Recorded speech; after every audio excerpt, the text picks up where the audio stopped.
UP विधानसभा का शीतकालीन सत्र चल रहा है। सीएम योगी बोल रहे हैं, सुनाते हैं आपको। हम तथ्यों को छुपा करके कब तक जनता को गुमराह करेंगे। हर व्यक्ति जानता है कि माननीय न्यायालय के आदेश पे सर्वे का कार्य हो रहा था और सर्वे हो रहा था। दूसरा, मैं आपसे पूछना चाहता हूं, आप पश्चिम में जाएंगे, पता नहीं आप कैसे हैं, आपके पूर्वज भी हो सकता है, और पश्चिम उत्तर प्रदेश के हमारे सभी लोग अपने सामान्य संबोधन में राम राम ही कहते हैं। तो जय श्री राम कहां से सांप्रदायिक संबोधन हो गया? कहां से सांप्रदायिक संबोधन हो गया? हमारे यहां हम जगते हैं, राम ही राम बोलते हैं, मिलते हैं, राम राम का संबोधन होता है, और अंतिम यात्रा में विदा करते हैं तब भी राम नाम सत्य है ही बोलते हैं। राम के बगैर तो हमारा कोई काम ही नहीं है। और अगर जय श्री राम किसी ने बोली दिया तो इसमें उत्तेजना का मतलब, ये नियत आप समझ सकते हैं उस नियत को। ये चढ़ाने वाला नहीं है, ये चढ़ाने वाला नहीं है, ये चढ़ाने वाला नहीं है। एक दूसरा, आपने कुंदरकी की जीत को वोट की लूट बताया।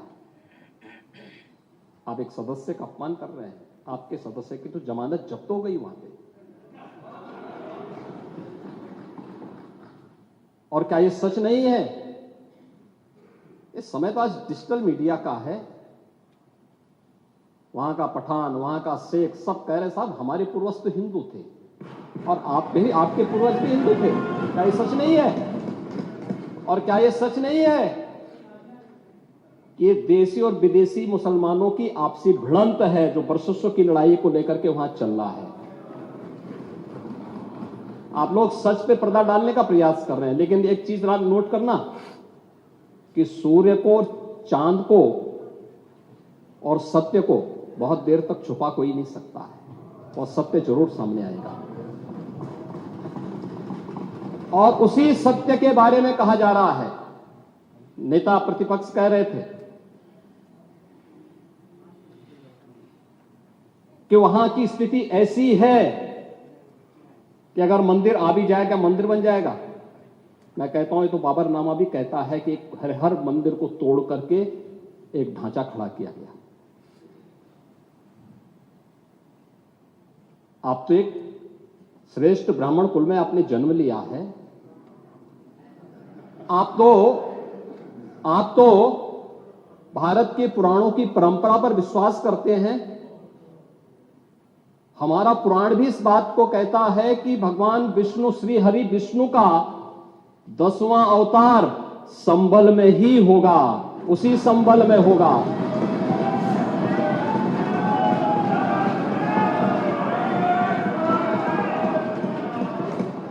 और यह तो केवल सर्वे की बात थी। माननीय न्यायालय के आदेश पर जिलाधिकारी का मतलब जिले का एडमिनिस्ट्रेटिव हेड, पुलिस अधीक्षक उस जिले की पुलिस फोर्स का मुखिया है।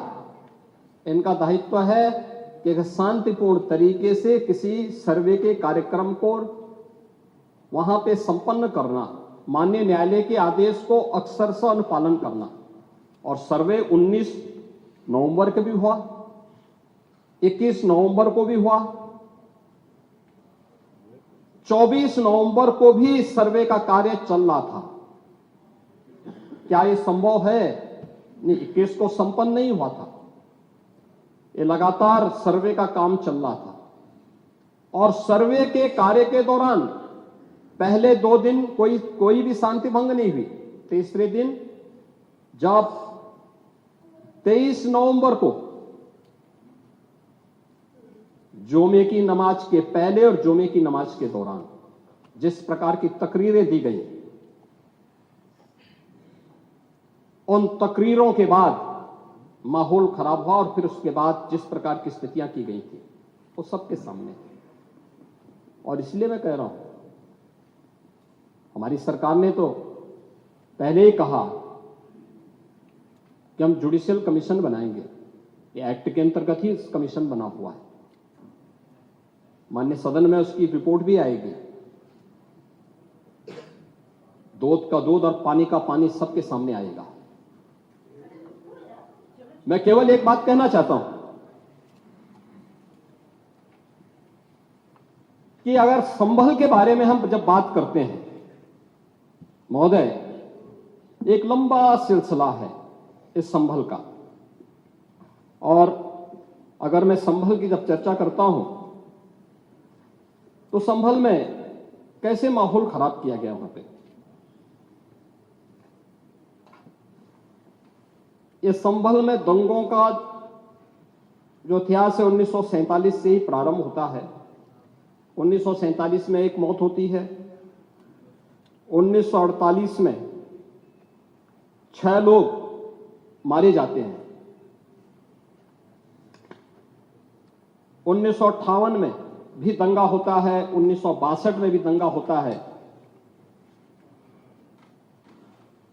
1976 में भी 5 लोगों की मौत वहां पर हुई थी, और 1978 में 184 हिंदुओं को सामूहिक रूप से जला दिया गया था। 184 हिंदुओं को हत्या हुई थी, हिंदुओं की हत्या हुई थी और जलाया भी गया था, और 184 हिंदू मारे गए थे वहां। 184। मैं वही तो कह रहा हूं ना, आप उस सच को स्वीकार नहीं करेंगे, आप उस सच्चाई को स्वीकार नहीं करेंगे, और लगातार कई महीनों तक वहां कर्फ्यू था। 1980 में फिर दंगा हुआ था, एक मृत्यु हुई। 1982 में फिर दंगा हुआ, एक मृत्यु हुई। 1986 में 4 लोग मारे गए, और 1990 फिर 1992 में 5 मौतें हुई, 1996 में 2 मौतें हुई। ये लगातार ये सिलसिला चलता रहा 1947 से लेकर के अब तक।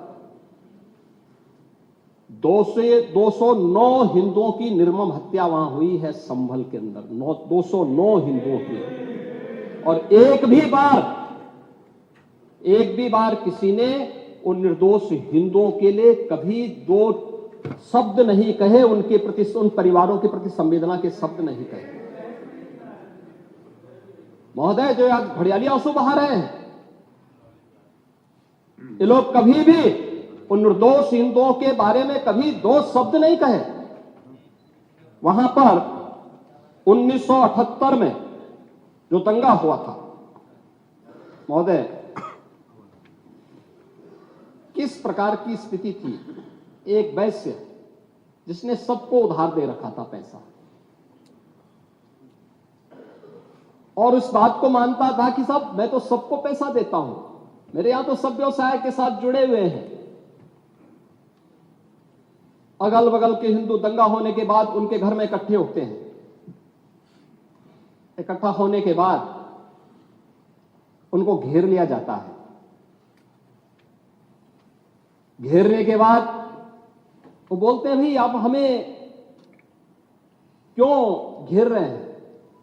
कहा जाता नहीं, क्योंकि तुम इन हाथों से पैसा मांगोगे, इसलिए उनके हाथ काटे जाते हैं, फिर उनके पैर काटे जाते हैं, और फिर उनका गला रेंच करके हत्या होती है। ये लोग सौहार्द की बात करते हैं, शर्म नहीं आती इन लोगों को सौहार्द के बारे में चर्चा करने में।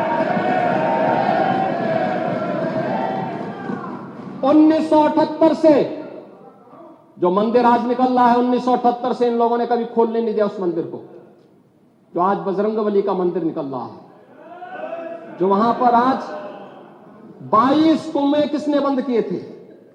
इन 22 कुओं को भी वहां पे बंद किया गया, और वहां का माहौल इतना तनावपूर्ण किसने बनाया था? ये पत्थरबाज कौन थे?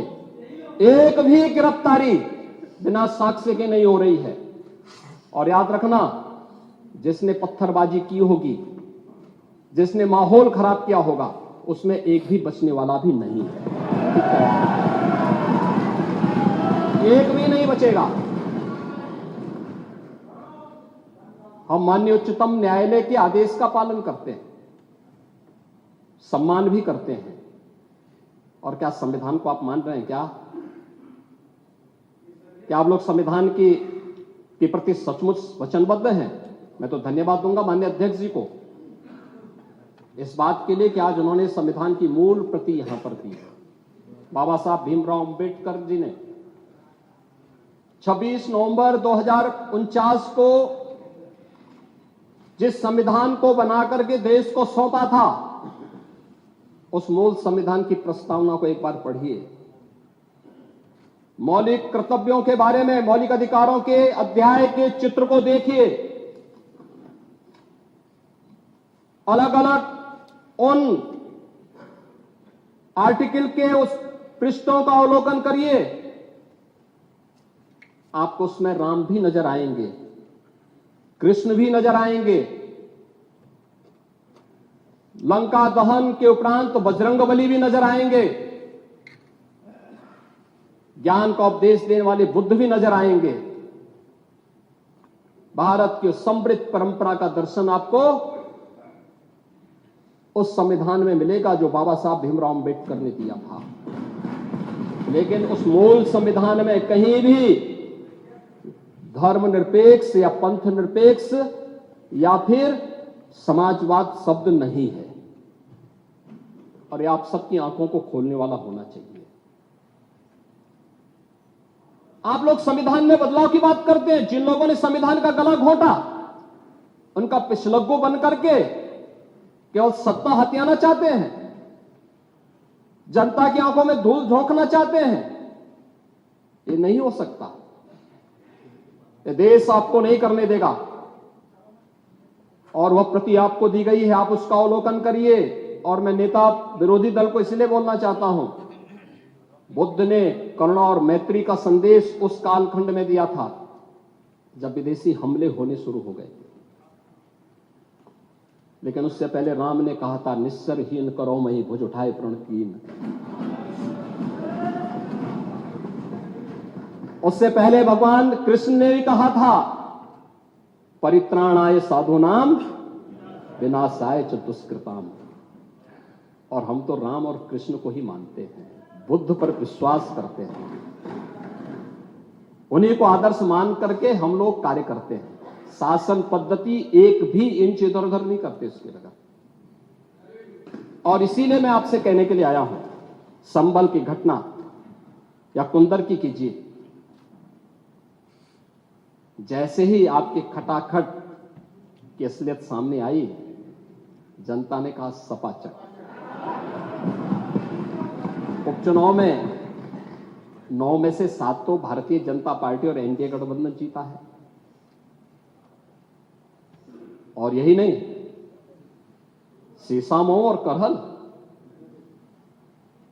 याद करिए 2022 में समाजवादी पार्टी ने करहल में 70,000 से लगभग 67,000 से जीती थी। इस बार वह मात्र 13-14,000 तक आ गई है। वो भी चच्चू थोड़ा वहां पे कृपा कर लिए, नहीं तो वहां भी सपा चढ़ तय था। अगली बार होगा, अगली बार होगा चच्चू। अरे आप चिंता मत करिए, अगली बार नहीं रहे, बहुत ज्यादा रहे। अगली बार सीसामऊ में भी बाल बाल बच गए। और इसलिए इस बौखलाहट में कि कुंदरकी में लोगों को अपनी जड़ें याद आने लग गई हैं। अब आपने देखा होगा उन लोगों के वक्तव्य को, डिजिटल मीडिया में थोड़ा अवलोकन करिए और देखिए वहां पे जब लोग चिल्ला चिल्ला के बोल रहे हैं कि इन विदेशियों से पिंड छुड़ाना है। क्या बोल रहे हैं लोग? सबको अपनी जड़ें याद आने लग गई हैं। और मुझे लगता है जिस दिन इकबाल मोहम्मद महबूब जी को भी अपनी जड़ें याद आएंगी, वह भी फिर यही बात बोलेंगे जो इधर के माननीय सदस्य कह रहे हैं। महोदय, मैं उनसे कहूंगा कि एक बार बाबरनामा का बीच जरूर में बोलेगी आदमी। बाबरनामा को जरूर पढ़ें।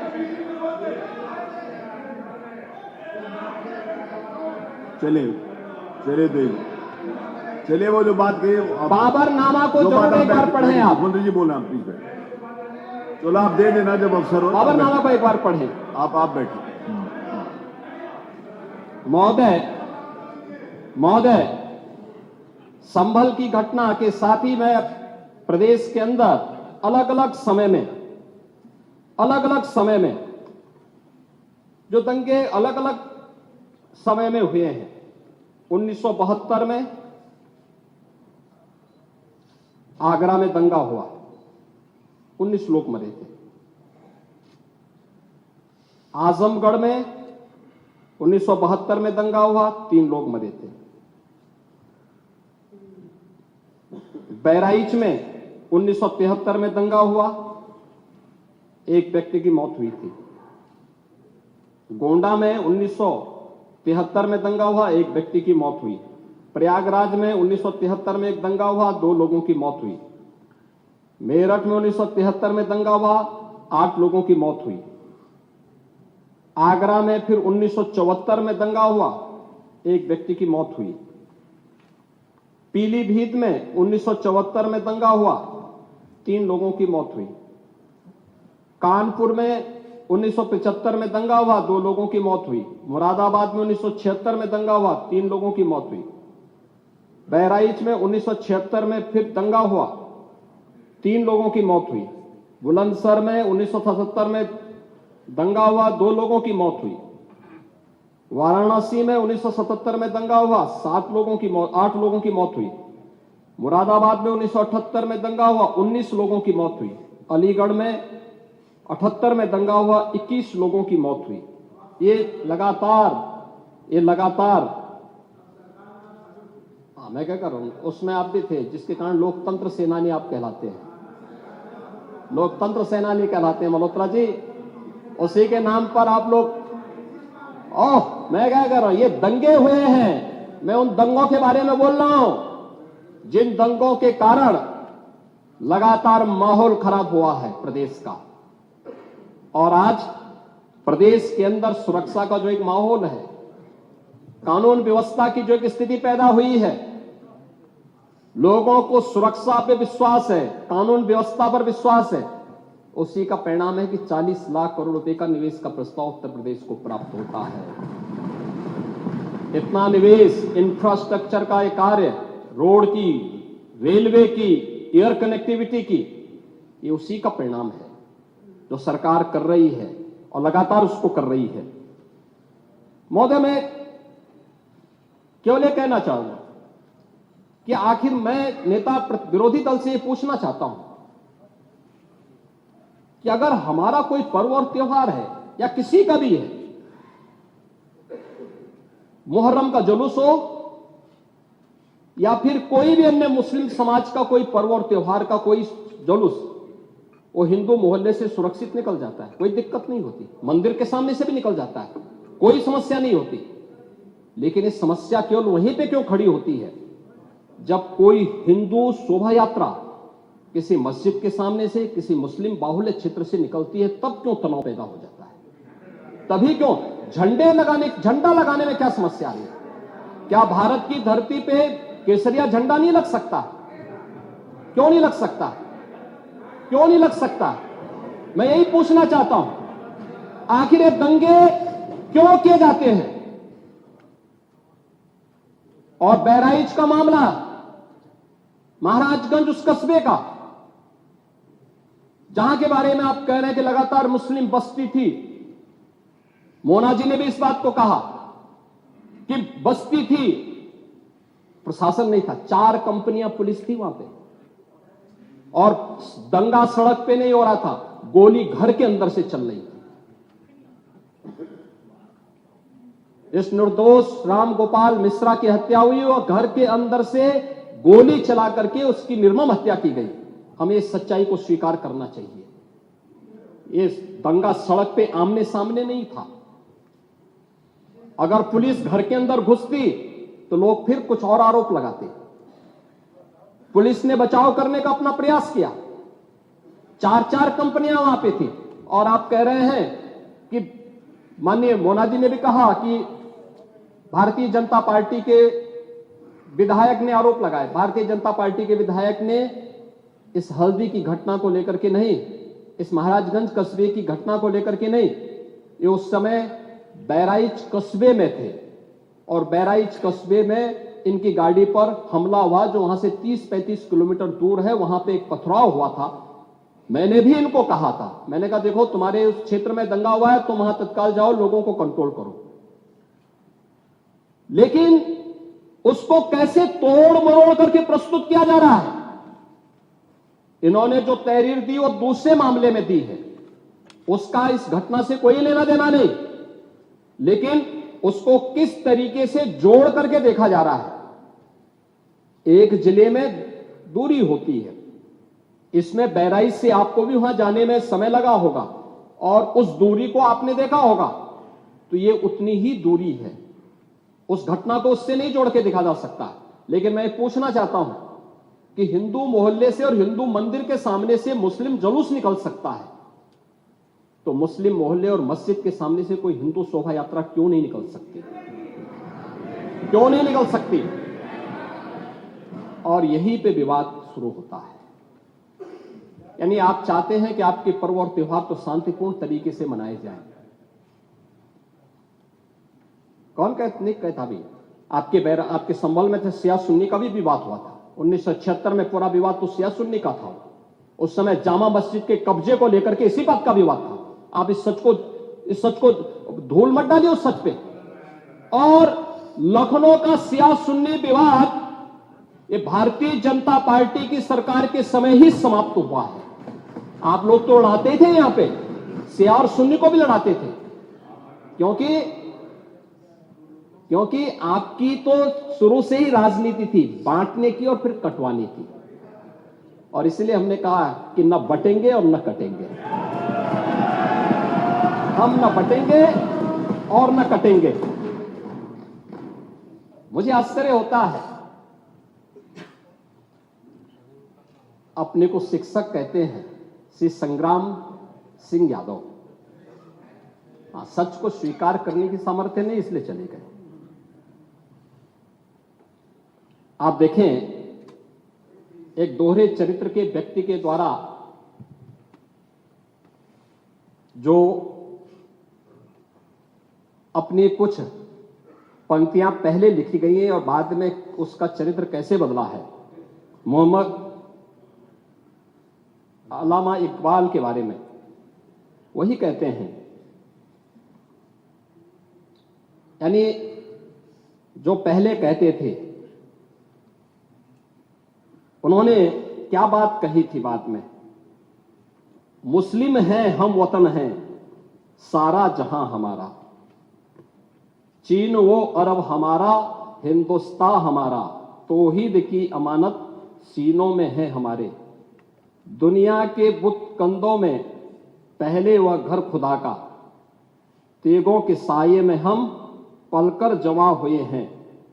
मकरीब की वादियों में गूंजी अजा हमारी, बातिल में दबने वाले हे आसमां नहीं हम, हे गुलस्ता ये अब्दुल्लस वो दिन है याद तुझको, ये मौज ये दजला तू भी पहचानती है हमको, ये अर्ज ये पाग तेरी हुर्मत पे कट मरे हम, सालार ये कार्रवाई है मीर ये हिजाज अपना, इकबाल का तराना बाग ये दरा है गोया। मुस्लिम हैं हम, वतन है सारा जहां हमारा। अब आप मुझे बताओ, क्या इकबाल को आप अपना आदर्श मानते हैं? क्या इस इकबाल को मानेंगे? क्या वो अपने को पेशे से शिक्षक कहते हैं? ऐसे शिक्षक छात्रों को पढ़ाएंगे तो दुर्गति कराएंगे। यानी इकबाल की एक कविता को यहां पे पढ़ करके और वास्तविक सच से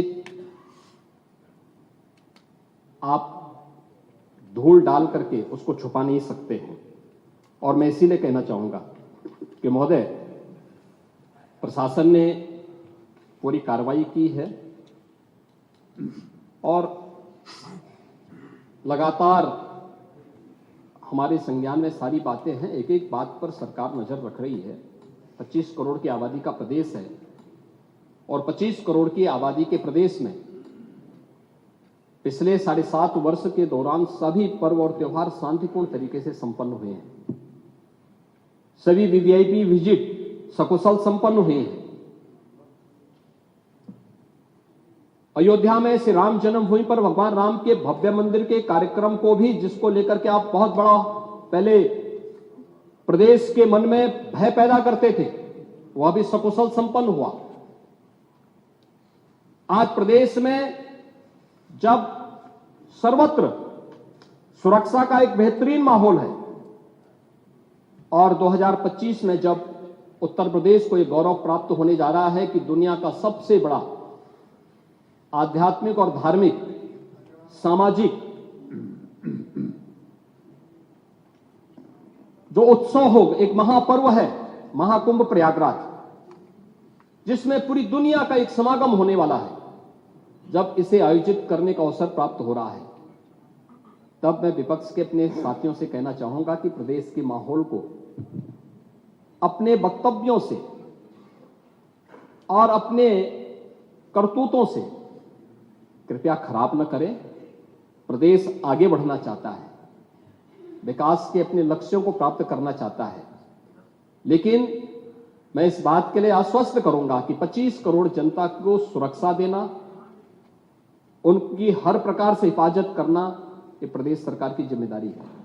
लेकिन अराजकता, पत्थरबाजी और किसी भी इस प्रकार के आदेश के खिलाफ जो माननीय न्यायालय ने आदेश किया है, उसके बाद भी कोई कानून को अपने हाथों में लेकर के कानून को ठेंगा दिखाने का प्रयास करेगा, तो सरकार उससे सख्ती से निपटने का काम भी करेगी। और वही सख्ती वहां पर आवश्यक है जहां पर लोगों ने माहौल खराब करने का प्रयास किया है। एक भी निर्दोष नहीं जाएगा। जितने भी विजुअल्स होंगे उसके वीडियो फुटेज हैं, गोली चलाते हुए, कट्टा लहराते हुए, तलाशी के दौरान पत्थरबाजी करते हुए, घरों के छतों के ऊपर जो पत्थर रखे गए हैं, ये सारी विजुअल्स हमारे पास हैं और उसके अनुरूप ही कार्रवाई होगी। हां, ये जरूर आश्वस्त करते हैं कोई निर्दोष के खिलाफ कोई कार्रवाई नहीं होने वाली, अब तक नहीं हुई है, आगे भी नहीं होगी। लेकिन कोई दोषी होगा उसको कोई बचा भी नहीं पाएगा। यह भी मैं इस सदन के माध्यम से पूरे प्रदेश के अंदर बहुत स्पष्टता के साथ कहना चाहूंगा कि सरकार की जीरो टॉलरेंस की नीति पहले दिन से है। अपराध और अपराधियों के प्रति, दंगों और दंगाइयों के प्रति वही जीरो टॉलरेंस की नीति के साथ सरकार कार्य करेगी। इन दोनों मामलों में राजनीति की बजाय हमें समग्रता की दृष्टि से देखना होगा। और समग्रता की दृष्टि ये जो मैंने पहले माननीय नेता विरोधी दल को कहा कि आखिर ये कहां लिखा है संविधान में कि किसी मुस्लिम बाहुल्य क्षेत्र में हिंदू शोभा यात्रा नहीं निकल सकती, और जब आप रोकते हैं तभी हिंदू पक्ष से भी रिएक्शन आता है कि साहब हम भी नहीं जाने देंगे। भाई मुझे आश्चर्य होता है इन बातों को लेकर के कि मस्जिद के सामने से नहीं निकलने देंगे। क्यों नहीं निकलने देंगे? ये सड़क क्या किसी की है क्या? ये सार्वजनिक मार्ग है, कैसे आप रोक सकते हैं? परंपरागत बहराइच में भी वो परंपरागत जुलूस था, परंपरागत जुलूस था, वही मैं कह रहा हूं, परंपरागत जुलूस था। और उसी परंपरागत जुलूस को आगे बढ़ाने के लिए सारे कार्यक्रम संपन्न हुए थे, आगे भी संपन्न होंगे। लेकिन ये चीजें तय करना, ये कहना कि उत्तेजक नारे लगाए जा रहे थे, जय श्री राम का नारा उत्तेजक नहीं है, ये हमारी श्रद्धा का नारा है, हमारी आस्था का प्रतीक है। कल मैं आपसे कहूंगा कि अल्लाह अकबर का जो स्लोगन है ये हमें अच्छा नहीं लगता, नहीं आपको हम रोकें तो क्या आपको अच्छा लगेगा?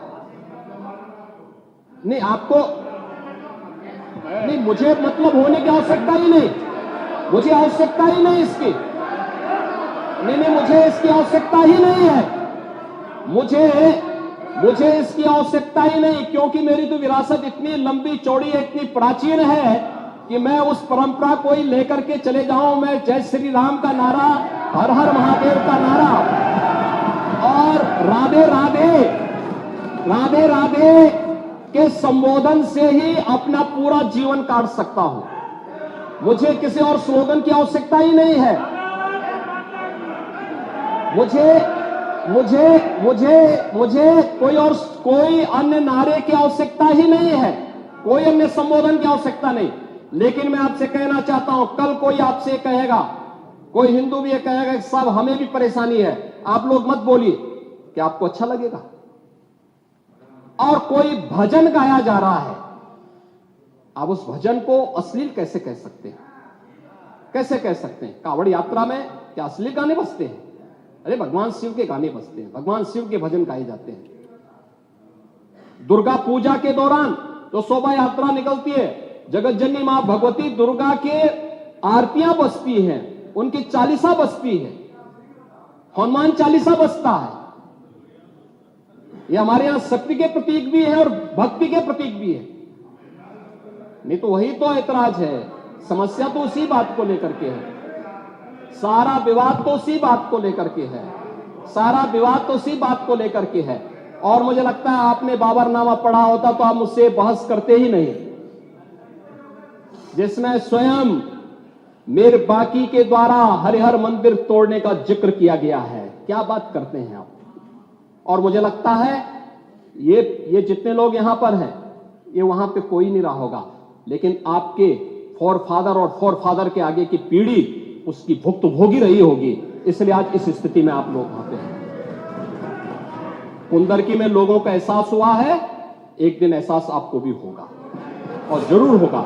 और इसीलिए मैं आपसे कहना चाहूंगा कि ये सनातन की जीत है, जो कुंदरकी की जीत है, ये भारत की वास्तविक जीत है, ये भारत के संविधान की जीत है, जो कुंदरकी, कटहरी, खैर, गाजियाबाद, मीरापुर, फूलपुर, मझवा यहां पे हुई है। ये वास्तव में यही है भारत के संविधान। आप तो सबको कटघरे में खड़ा करते हैं।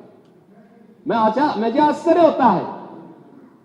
आश्चर्य होता है कि आखिर आप मानते किसको हैं? आप मानते किसको हैं? मुझे एक बात बताओ कि भारत के संविधान के अनुरूप माननीय उच्चतम न्यायालय, एक तरफ आपने सर्वे के बारे में माननीय उच्चतम न्यायालय की बात का स्वागत किया और माननीय उच्चतम न्यायालय ही एक बात को कहता है, बार बार भारत के माननीय उच्चतम न्यायालय ने समान नागरिक कानून की बात देश के अंदर लागू करने की कही है। और भारत अकेला देश है, भारत अकेला देश है जिसमें बहुसंख्यक समाज अपने लिए विशेष अधिकार की मांग नहीं करता है, बल्कि एक समान नागरिक कानून की मांग कर रहा है। और अगर एक माननीय न्यायाधीश ने, इलाहाबाद उच्च न्यायालय के एक माननीय न्यायाधीश ने उस समान नागरिक कानून की वकालत की, तो आप उनके खिलाफ महाभियोग का नोटिस राज्यसभा में दे दिए। या आपके दोहरे चरित्र को नहीं दिखा दो तो क्या है ये? आखिर दुनिया के अंदर यही हो रहा है, लेकिन भारत के अंदर बहुसंख्यक समाज कह रहा है कि साहब एक समान नागरिक कानून लागू करो। लेकिन अगर वही माननीय न्यायाधीश एक सामाजिक सांस्कृतिक संगठन के कार्यक्रम के दौरान इस बात को कहते हैं कि दुनिया के अंदर ये है, अगर भारत के अंदर इसको मांग करने की वकालत हो रही है तो बुरा नहीं। और माननीय उच्चतम न्यायालय बार बार इसके बारे में सरकार को कह चुकी है, लेकिन आप लोग उसमें एक तरफ उच्चतम न्यायालय के द्वारा सर्वे पर रोक लगाने का स्वागत कर रहे हैं, बुलडोजर की कार्रवाई पर दी गई गाइडलाइन का स्वागत कर रहे हैं। उसका तो स्वागत हमने भी किया है, क्योंकि उत्तर प्रदेश अकेला राज्य है जिसने बुलडोजर की कार्रवाई को अक्सरशः सुप्रीम कोर्ट की उस गाइडलाइन के अनुसार अंजाम दिया है, अक्सरशः। और इसीलिए मैं कह रहा हूं कि यही स्थिति है कि माननीय न्यायाधीश इलाहाबाद उच्च न्यायालय ने अगर वक्तव्य दिया समान नागरिक कानून के बारे में, तो समाजवादी पार्टी, कांग्रेस, इन सब के लोगों ने राज्यसभा में उनके खिलाफ एक महाअभियोग की नोटिस ही दे करके आप सच को मुंह जबरदस्ती बंद करना चाहते हैं। और वहीं पे नहीं किया आपने, यहां पर भी आप चुप नहीं रहे। राज्यसभा के माननीय सांसद, माननीय सभापति तो भारत के महामहिम उपराष्ट्रपति भी हैं, उनके खिलाफ भी अविश्वास प्रस्ताव की नोटिस दे दी गई, इसलिए क्योंकि उन्होंने सदन स्मूथली चलाने के लिए सदन के सभी पक्षों से कहा। एक सभापति के रूप में, एक चेयरपर्सन के रूप में उनकी जिम्मेदारी यही है, उन्होंने इसी बात को कहा। लेकिन एक किसान का पुत्र कैसे इतनी बड़ी कुर्सी पे पहुंच गया, ये लोगों को अच्छा नहीं लग रहा, ये अच्छा नहीं लग रहा है। इसलिए अविश्वास प्रस्ताव को नोटिस। चुनाव के दौरान चुनाव आयोग को कटघरे में खड़ा किया गया, चुनाव आयोग को कटघरे में खड़ा करने का प्रयास, यानी जबरदस्ती आप गन पॉइंट पर अपनी बातों को मनवाना चाहते हैं संवैधानिक संस्थाओं से। मुझे लगता है यह चरित्र अच्छा नहीं है, यह स्वस्थ लोकतंत्र के लिए अच्छी परंपरा नहीं है। हमें संवैधानिक संस्थाओं का सम्मान करना सीखना होगा, हमें संवैधानिक संस्थाओं को हर प्रकार से मजबूत बनाना होगा और शासन प्रशासन की कार्रवाई को जो न्याय हित में हो, समाज हित में हो, राष्ट्र हित में हो और आने वाले भविष्य के हित में हो, उसका भी समर्थन करना चाहिए। और मैं यही कहूंगा कि बहराइच की घटना में या संभल की घटना में प्रशासन की कार्रवाई पूरी ईमानदारी के साथ, पूरी न्याय संगत तरीके से आगे बढ़ रही है। हम लोगों ने संभल की घटना को लेकर के एक जुडिशियल कमीशन गठित किया है। जुडिशियल कमीशन वहां विजिट कर रहा है, लगातार लोगों के बयान भी लेंगे, सभी पक्षों की बात को भी सुनेगा, सच को सामने लेके आएगा। लेकिन आपके अनावश्यक पत्थरबाजी से या फायर करने से, इल्लीगल आर्म्स से फायर करने से वहां पर शांति बहाल नहीं होने वाली है। और आप सौहार्द की बात कर रहे हैं, आप बोल रहे हैं पुलिस छावनी में बदल दिया। अब देख रहे हो धार्मिक स्थल से बिजली चोरी, यानी बिजली के मिनी स्टेशन संचालित हो रहे हैं। हम तो ये सोच रहे थे कि मिनी स्टेशन पावर कारपोरेशन ही चला रहा है। अब वहां पर कई मस्जिदें ऐसी पाई गई जिन मस्जिदों के ऊपर एक इल्लीगल सब स्टेशन बना करके वहां से कनेक्शन बांटे गए थे लोगों को फ्री में। लाइन लॉस प्रदेश के अंदर, उत्तर प्रदेश के अंदर लाइन लॉस पावर कारपोरेशन का ये 30 से कम है। और संभल कस्बे में वहां पर 2 मोहल्ले हैं, एक दीपा सराय और एक मियां सराय है ना। इन दोनों में लाइन लॉस 78% और 82% है। देश के संसाधनों में कैसे लूट होती है। और अगर प्रशासन अपने कर्तव्यों का निर्वहन कर रहा है, वैसे तो कहेंगे प्रशासन कोई कटघरे में खड़ा है कि प्रशासन चोर है, चोर है, चोर है, और प्रशासन उसी चोरी को पकड़ने के लिए चला जाए तो अत्याचार है, अत्याचार है, अत्याचार है। कहां से अत्याचार हो गया? अरे यही सच्चाई है, उस सच्चाई को उजागर किया जा रहा है। और याद रखना, सच्चाई जब सबके सामने आती है लोगों को बुरा लगता है, क्योंकि जो सच्चाई स्वीकार नहीं कर सकते, जो बराबरी नहीं कर सकते, वे बुराई करते हैं। और यही बुराई आप कर रहे हैं। आपकी बुराई में न्याय नहीं झलकता, सत्य नहीं झलकता, ये पक्षपातपूर्ण है। और मुझे लगता है इससे लोकतंत्र की व्यवस्था मजबूत नहीं होती है, कमजोर होती है। और इसलिए मैं माननीय अध्यक्ष जी पूरे प्रदेश को इस बारे में आश्वस्त करना चाहूंगा। प्रदेश के अंदर किसी भी मुस्लिम पर्व और त्योहार के दौरान, किसी भी अन्य मत और मजहब से जुड़े हुए किसी भी पर्व और त्योहार के दौरान कहीं कोई समस्या नहीं खड़ी होती, तो फिर हिंदू पर्व और त्योहार के दौरान कोई समस्या खड़ी करेगा तो सरकार उसको सख्ती से निपटने का काम भी करेगी, उतनी ही सख्ती से निपटने का काम भी करेगी। दूसरा, माननीय न्यायालय के द्वारा दिए गए आदेश का पालन करना एक प्रशासन का दायित्व है। उसमें सरकार उसको डायरेक्शन दे न दे, उसका दायित्व बनता है कि उसको पालन करे। और संभल के अंदर प्रशासन ने वही पालन किया है। आज वहां पे सारी चीजें मिल रही हैं। आखिर आपकी बात को हम मानते हैं कि मंदिर को आपने छेड़ा नहीं, आपने बड़ी कृपा कर दी, लेकिन ये जो 22 कुएं और उन कुओं में जो मूर्तियां मिल रही हैं, ये कुएं किसने पाट दी? ये नोटिस में क्यों परेशानी हो रही है? आपके सांसद जिनसे आपकी प्रतिद्वंदिता है, मानता हूं, क्योंकि वहां पे आप में तो तुर्क और पठान का विवाद चल रहा है, मैंने नहीं कर दिया, एक विवाद चल रहा है। आप उनके सामने, माननीय सदस्य के सामने, आप उनके साथ अपनी जड़ें ढूंढ रहे होंगे, लेकिन ये सच्चाई है, ये सच्चाई है, क्योंकि ये तो है ही। सकीफुल रहमान बर्क कभी भी अपने को ये नहीं बोलते थे कि मैं भारत का नागरिक हूं, वो तो कहते थे मैं बाबर का संतान हूं, वो बोलते थे। आप भी मानते हो किस बात को? अब आपको तय करना है कि आक्रांताओं को अपना आदर्श मानते हैं या राम कृष्ण और बुद्ध की परंपरा को अपना आदर्श मानते हैं।